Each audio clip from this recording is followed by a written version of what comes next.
जो औरत अपने मर्द के सोने से पहले खुद सो जाती है तो ऐसी औरत से उसका शौहर भी खुश नहीं होता। औरत को चाहिए वो शौहर के साथ सोने या उसके बाद उस तरह मोहब्बत पैदा होती है। मर्द की मोहब्बत एक ही औरत होती है जिसके साथ वो जिंदगी गुजारना चाहता है, वो न मिले तो मर्द उस औरत को हर औरत में ढूंढते ढूंढते मर जाता है। अक्लमंदी और दानिशमंदी अपनी गलतियों और बातों को सोचने और समझने से बढ़ती है और फजूल गुफ्तगू से कम होती है।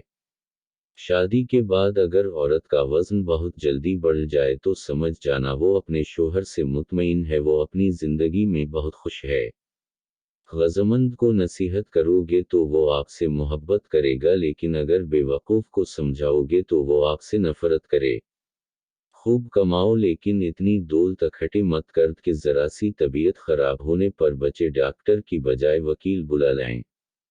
कम बोलना हिकमत है, बेवकूफ़ इंसान भी अगर खामोश रहे तो अक्लमंद समझा जाता है। तुम्हारी औलाद वो नहीं सीखेगी जो तुम कहते हो, बल्कि वो करेगी जो तुम खुद करते हो। अच्छे लोगों को हमेशा नमक के तौर पर याद रखा जाता है, लेकिन बड़े लोग जल्द भुला दिए जाते हैं।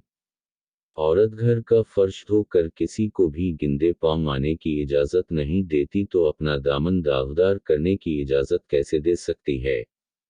अपना हिस्सा मांग कर देखो, सारे रिश्ते बेनकाब हो जाएंगे, और अपना हिस्सा छोड़कर देखो, कांटे भी गिलाब हो जाएंगे। लहसुन को कोटकर शहद में मिक्स करके एक चम्मच सुबह नहार मुंह खा ली, ये नुस्खा कम अज कम 1 महीना इस्तेमाल करें, सारी रात औरत की टांगनी हवा में।